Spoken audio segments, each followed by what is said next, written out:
The morning air in Bloomfield Heights clung heavy with a restless drizzle, misting the vibrant street art and the polished windows of new cafes. Nia Jenkins, a single mother of 31, pedaled her electric scooter, the insulated bag strapped to her back thumping softly with the weight of her freshly baked almond croissants and cardamom buns. Each pastry represented a step closer to her dream, sending her daughter, Maya, on a school trip to see the redwood forests. Nia wasn't just a delivery rider, she was a pastry artist, her small home kitchen, Nia's sweet sanctuary, a testament to her late grandmother's recipes and a relentless spirit. As she rounded the corner of Sterling Avenue, a sleek black BMW SUV, its chrome glinting through the haze, swerved sharply, cutting through a colossal puddle. The muddy water erupted, spraying Nia head to toe. Her hair, meticulously braided, streamed with grime. The bag containing half of her morning orders was soaked, a dark stain spreading across the crisp white pastry boxes. From behind the tinted window, a woman with sharp features and a look of cold disdain peered out. It was Miss Evelyn Thorne, a socialite known for her old money, new renovations, and ruthless ambition in the city's elite circles. She offered no apology, only a dismissive sneer before speeding off.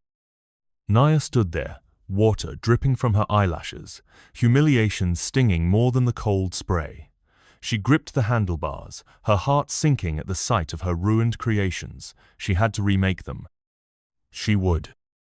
Just like her grandmother always said, sweetness can always rise from the sourest dough.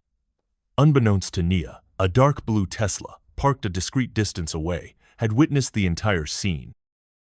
Inside, Mr. Marcus Vance, the reclusive tech billionaire and head of the Vance Philanthropic Foundation, watched. A flicker of recognition, or perhaps just profound empathy, crossed his face as he observed Nia's quiet resolve. Nia returned home, her spirits dampened, but not broken. Maya, a bright-eyed 8-year-old, helped her carefully unbox the salvageable pastries.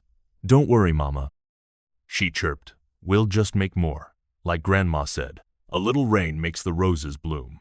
Nia smiled, warmed by her daughter's resilience. Nia spent the rest of the day baking, the scent of cinnamon and sugar filling their small apartment. But the incident with Ms. Thorne was just the beginning. The next week, a large catering order for a high-profile gallery opening, initially placed by Ms.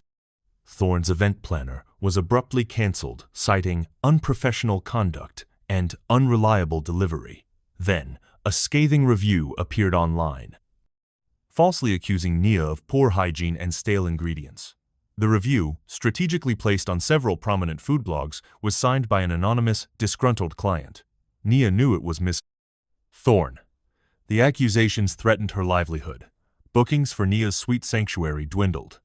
Nia felt a profound weariness settle in. How could she compete with such malice? She considered getting a regular job, putting her dream on hold.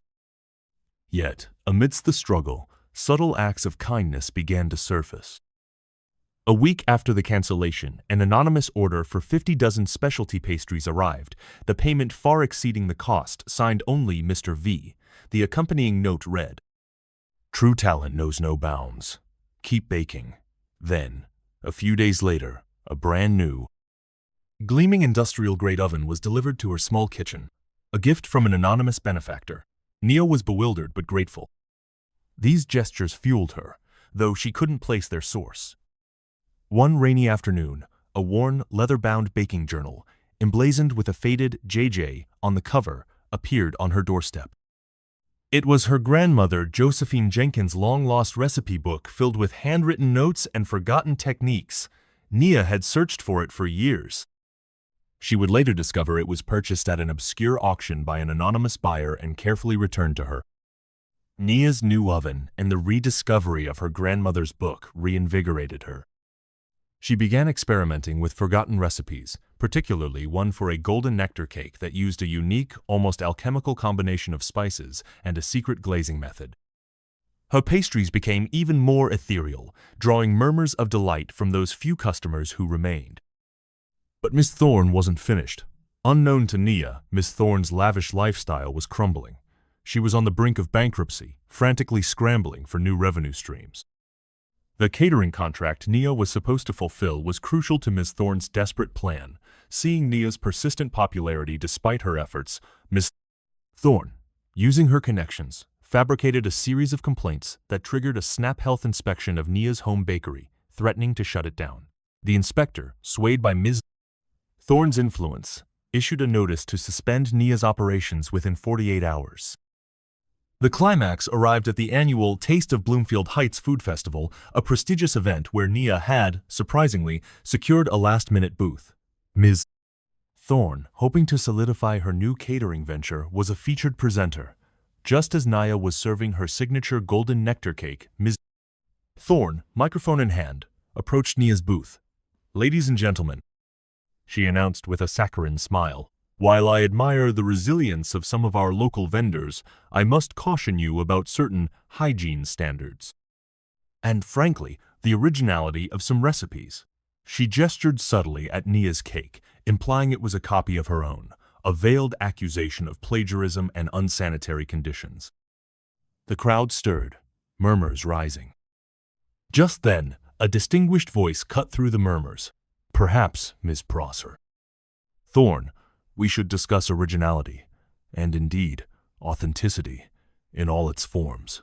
Mr. Marcus Vance stepped forward, his presence commanding silence. He held a tablet, its screen projecting a series of damning financial documents and communications. "It has come to my attention," he continued, his voice calm but firm, "that Miss Thorne has been facing severe financial difficulties for the past 2 years and has resorted to, shall we say, unconventional methods to secure contracts, including the deliberate sabotage of competitors." He then displayed the falsified health complaints in Ms. Thorne's internal emails detailing her plan to undermine Nia. The crowd gasped. Ms. Thorne's face, usually composed, twisted in a mixture of horror and fury. "And as for originality," Mr. Vance added, turning to Nia with a warm smile, "I believe true originality stems from heart and legacy. Nia's grandmother, Josephine Jenkins, was a gifted baker. In fact, her recipes and integrity were pivotal in saving my family's textile business during the economic downturn of the 1980s. It was her kindness that kept us afloat."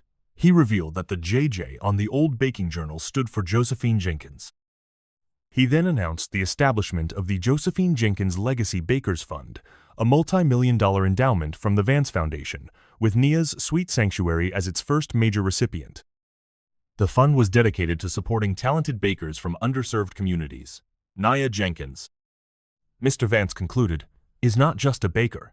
She is a symbol of resilience and the embodiment of a legacy worth celebrating.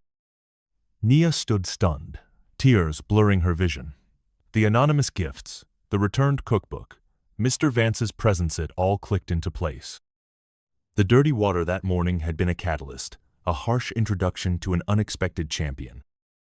Later, in a quiet corner, Mr. Vance revealed the full story of his family's debt to Josephine, a secret he had guarded for decades, waiting for the right moment to honor her. The aftermath was swift. Miss Thorne's public image shattered. Her financial woes became front-page news, leading to the collapse of her ventures and a cascade of lawsuits. She faded from the city's social scene, eventually taking a low-profile job far from Bloomfield Heights. Meanwhile, Nia's Sweet Sanctuary flourished. With the Legacy Bakers Fund, Nia purchased a charming storefront, transforming it into a vibrant bakery that quickly became a community cornerstone. The Golden Nectar Cake, born from her grandmother's rediscovered recipes, became a sensation, drawing customers from across the city. Nia was able to send Maya on her Redwood trip, and then some. Mr. Marcus Vance continued to offer quiet mentorship, becoming a valued advisor to Nia, their bond rooted in shared history and mutual respect. Nia's journey from a muddy street to the heart of Bloomfield Heights, a testament to her strength and heart, became a local legend. She sometimes saw Ms. Blank Thorne in passing, her former tormentor now humbled and working in a quiet, unassuming role. Nia felt no triumph, only a quiet certainty that the sweetness had indeed risen from the sourest dough. Her grandmother's legacy, once almost lost, now thrived, inspiring others to find their own light. What seemingly small act of kindness or cruelty in your life became a turning point? Share your story.